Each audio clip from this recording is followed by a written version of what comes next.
So here we have samples of the DJI 3 with no zoom at all, just standard. Then we move on to the digital 2x zoom. It's already in the camera. And from there we go to the new downloaded mid-tele zoom, which is supposedly much better quality,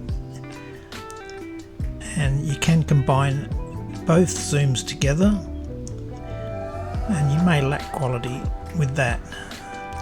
So to get that, you need to open your DJI Memo app, make sure it's updated, and then you'll probably find the firmware ready to download. So just follow instructions, download it. Now with this, no active track or low light or D-log with this tele zoom, so don't expect that. We now have a focus breathing compensation, so whether that, I've never seen it, but some people do.